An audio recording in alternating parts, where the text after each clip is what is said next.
सो हे WhatsApp guys, स्वागत सभी को नई वीडियो में। लेके आ चुका आप लोगों के लिए एक और नया लेक्चर होने वाला है 40। और आज के इस लेक्चर में जो है हम सीखने जा रहे हैं एक ऐसा प्रोग्राम जो ना सिर्फ आपकी स्ट्रिंग बिल्डर को, ना सिर्फ स्ट्रिंग को, बट फॉर लूप को भी टेस्ट करेगा कि आपको कितना बेटर समझ में आया है, कैसे आप लॉजिक बनाने लगे हो या नहीं। तो चलो वीडियो को स्टार्ट करते हैं। सो लेक्चर नंबर होने वाला है ये 40, ठीक है। एंड हमारा प्रोग्राम जो है वो होने वाला है print even word from string. भैया अर्थात मतलब क्या है इस चीज का। फॉर एग्जाम्पल सपोज मैंने आपको बोला दी एप्पल,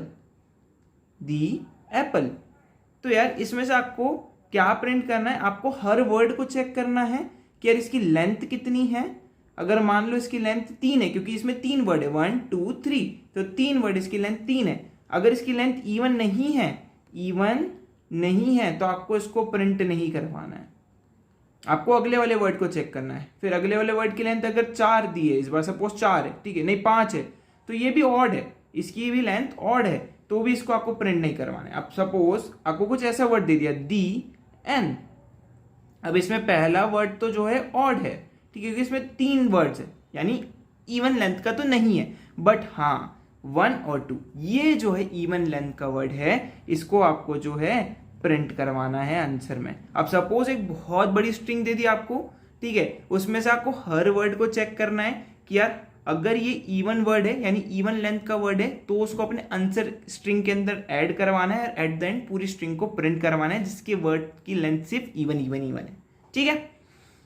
सो क्या अप्रोच हो सकती है, कैसे करेंगे, सारे डाउट क्लियर करते हैं, चलो ठीक है। सो सबसे पहले तो हम स्ट्रिंग का यूज नहीं करेंगे इसके अंदर, हम इसके अंदर यूज करेंगे अपने स्ट्रिंग बिल्डर का। लास्ट लेक्चर में हमने स्ट्रिंग बिल्डर को डीपली एक्सप्लोर करा था। स्ट्रिंग बफर का भी कर सकते हैं, बट अभी हमें थ्रेड के साथ काम नहीं करना है, मल्टीपल प्रोसेसेस के साथ काम नहीं करना है, सो वो हमारा अप्रोच नहीं रहेगा, हम स्ट्रिंग बफर बिल्डर का ही यूज करने वाले, राइट। अब अप्रोच क्या होने वाली है, तो चलो वो देख लेते हैं। सपोज मैंने एक स्ट्रिंग दे दी s इक्वल्स टू दी एन, ठीक है।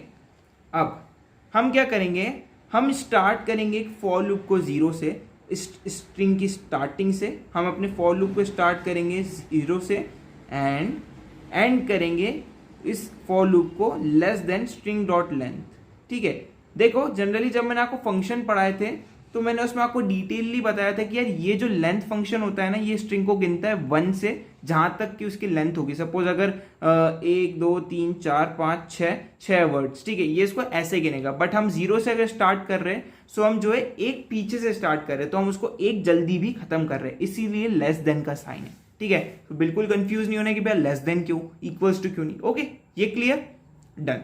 नाउ अब हम क्या करेंगे, हम हर वर्ड को चेक करेंगे, बट क्वेश्चन आते कि भैया हर वर्ड को चेक कैसे करेंगे, हमें कैसे पता कि ये द जो है ये सिर्फ 3 वर्ड्स का ही होगा, ये खत्म हो चुका है, इसके आगे अब नया वर्ड चालू होगा, ये कैसे पता करेंगे, बताता हूं कैसे। देखो हर वर्ड के बाद आपको एक स्पेस देखने को मिलती है, इस स्पेस का हमें यूज करना है। हम जो है एक कंडीशन दे देंगे इफ में कि इफ s डॉट कैरेट आई, क्योंकि मैंने आपको अपने कैरेक्टर वाले फंक्शन में जब मैं आपको पढ़ा रहा था, मैंने आपको बोला था कि स्पेस भी जो है वो एक कैरेक्टर होती है, ठीक है।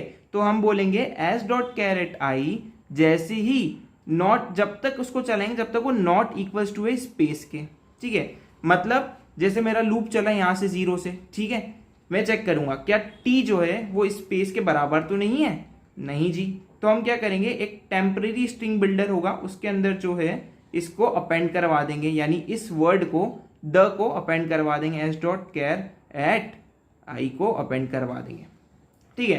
अपेंड करवाते जाएंगे, फिर अगले वर्ड पे जाएंगे, फिर से चेक होगा क्या ये स्पेस के बराबर तो नहीं है, ठीक है भैया, इसको भी अपेंड करवा दिया। सपोज टेम्प यहाँ पे ये रहा, सबसे पहले दी अपेंड हो गया, फिर एच अपेंड हो गया। अब मैं यहाँ पे आया, ई पे आए, ई पे हमने चेक करा ये स्पेस के बराबर नहीं है, अपेंड कर दो। नाउ नेक्स्ट स्पेस आ गई, अब हम चेक कर रहे हैं क्या स्पेस, क्या तू स्पेस के बराबर तो नहीं है, वो बोलेगी हाँ मैं तो स्पेस के बराबर हूं, तो भैया तेरे को लूप में एंट्री नहीं मिलेगी, तेरे को हम एल्स के अंदर भेजेंगे और वहां पे चेक करेंगे कि ये जो टेम्पररी हमने स्ट्रिंग बिल्डर बनाया था,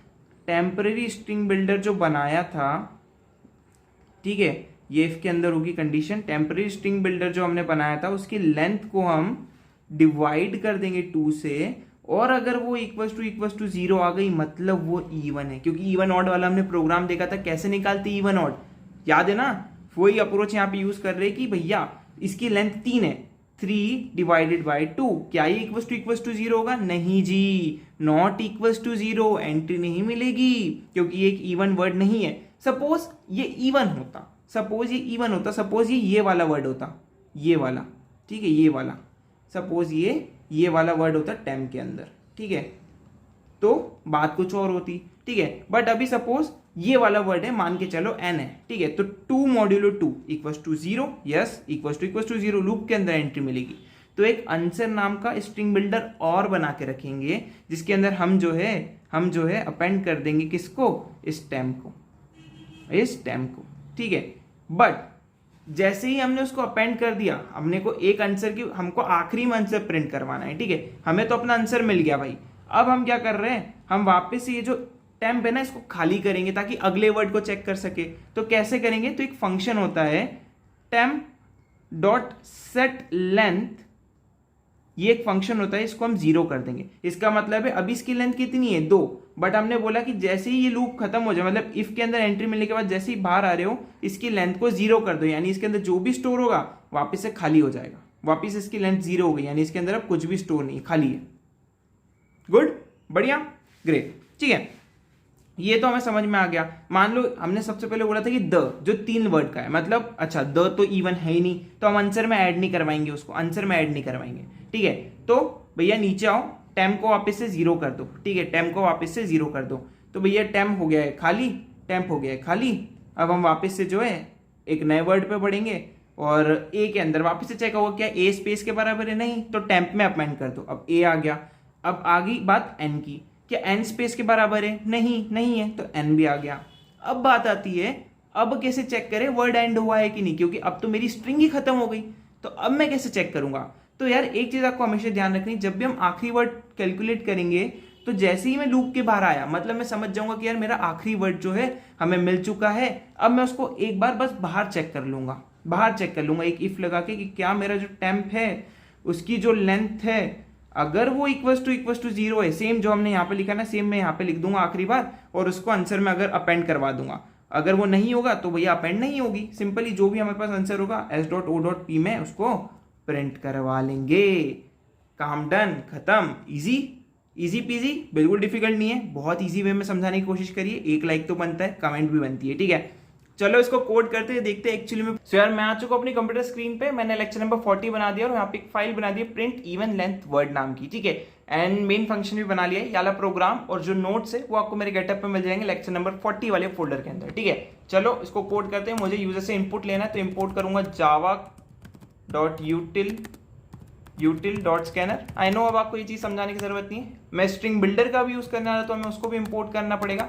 import java.lang, okay, lang dot string builder, ठीक है। एक चीज का ध्यान रखना, जब भी हम स्ट्रिंग बिल्डर का यूज करेंगे आपको याला जो बोल सकते हैं कि पैकेज है उसको इंपोर्ट करवाना पड़ेगा, ठीक है। ये lang का मतलब क्या है? लैंग्वेज, ठीक है, lang का मतलब है लैंग्वेज, यूटिल का मतलब है यूटिलिटी, ठीक है, ओके। नाउ स्कैनर को इंपोर्ट करते हैं, तो स्कैनर की क्लास और उसका ऑब्जेक्ट मैंने क्रिएट कर लिया system.in, ओके। नाउ मैं एक मैसेज प्रिंट करवा देता हूँ यूजर से, यूजर के लिए system.out.println के अंदर भैया एंटर, ठीक है। उससे मैं समझ जाऊंगा कि हाँ मुझे स्ट्रिंग एंटर करवानी है। स्ट्रिंग एस नाम का मैं वेरिएबल बना देता हूँ, sc.next लाइन। नेक्स्ट लाइन क्यों यूज कर रहा हूँ? अगर मैं सिर्फ नेक्स्ट यूज करूंगा तो सिर्फ एक वर्ड प्रिंट होगा, आगे वाला सारा कुछ भी दिखेगा ही नहीं आपको, ठीक है। सो इसलिए नेक्स्ट लाइन। नाउ मैं एक स्ट्रिंग बिल्डर क्रिएट करता हूँ। सबसे पहला बिल्डर मैं किस लिए क्रिएट करूंगा? टेम्पररी डेटा स्टोर करने के लिए, टेम्पररी वर्ड स्टोर करने के लिए, और इसको new string builder, okay. And एक हमारा मेन स्ट्रिंग बिल्डर रहेगा जो मेरा आखिरी तक आंसर स्टोर करके रखेगा, ठीक है, new string builder, correct. For loop int I equals to 0, I less than s dot length and I को प्लस प्लस करते जाओ। मैं क्या बोल रहा हूँ? if s dot char at I अगर वो इक्वल्स नहीं है किसके? स्पेस के, तो भैया क्या करो? टेम्प के अंदर अपेंड कर दो उस s.char@i वाले डेटा को। करेक्ट। नाउ अगर स्पेस मिल जाती है, अगर स्पेस हमें मिल जाती है तो भैया इफ के अंदर आके चेक करो क्या मेरी टेम्प डॉट लेंथ जो है उसको मैं डिवाइड करूं जब 2 से तो रिमाइंडर में मुझे 0 मिल रहा है। अगर मिल रहा है तो आंसर के अंदर वो अपेंड कर देंगे हम टेम्प को, ठीक है।